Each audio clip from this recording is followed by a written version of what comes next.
আসসালামু আলাইকুম ওরহমতুল্লাহি অবরাকাত। সম্মানিত প্রাণপ্রিয় মুসলমান ভাই বোনদেরকে আমি আজকেও কিন্তু এই কনকনে শীতের মধ্যে খুব গুরুত্বপূর্ণ একটি আমল আপনাদেরকে শিখাবো। না টেনে ভিডিওটি দেখুন, খুব গুরুত্বপূর্ণ আমল। ভিডিওটি একটু লম্বা হবে কিন্তু সকলের জন্য ভালো হবে, তাই মনোযোগ সহকারে ভিডিওটি দেখবেন, এটাই আপনাদের কাছে চাওয়া। তাই আজকের গুরুত্বপূর্ণ আমলটি যেটা আপনাদেরকে শিখাবো আর তা হচ্ছে আমার আল্লাহ তাআলার পবিত্র গুণবাচক নাম ইয়া কওয়িয়্যু, ইয়া কওয়িয়্যু।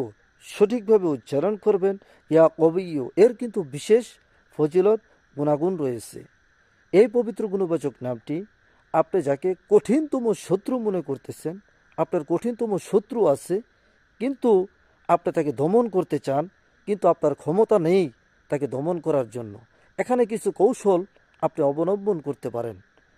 যেমন আপনি বাজার থেকে এক প্যাকেট আটা কিনবেন, কিছু পানির সাথে ওই আটাগুলো মিশিয়ে আপনি ছোট ছোট বড়ির মতো এইভাবে 1011টা আপনি ছোট ছোট বড়ি বানাবেন।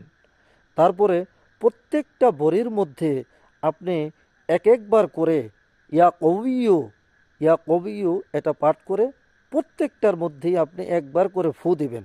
এরপরে ওই ফু দেওয়া বড়িগুলো আপনি যে কোনো পাখিকে আপনি খেতে দিবেন। যখন পাখিগুলো আপনার ওই বড়িগুলো খাবে তখন মনে মনে ওই শত্রুর নাম জপবেন এবং কি তাকে দমন করার নিয়ত করবেন। ইনশাআল্লাহ আল্লাহ পাক রব্বুল আলামিন ইজ্জত আপনার সকল শত্রুকে আপনার দমন করে দিবেন।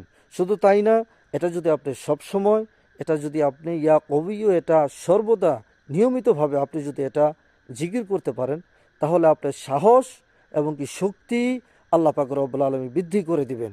শুধু তাই না, আপনার মনের যদি কোনো অস্থিরতা থাকে, মনের যদি কোনো প্রবলেম থাকে, শরীরে অলসতা ভাব থাকে, আল্লাহ পাক রব্বুল আলামিন মনের অস্থিরতাকে দূর করে সকল প্রকার কাজে কর্মে মন বসছে না, সকল প্রকার অলসতাকে আল্লাহ পাক রব্বুল আলামিন ইজ্জত এই পবিত্র গুণবাচক নামের বদৌলতে আপনার দূর করে দিবেন।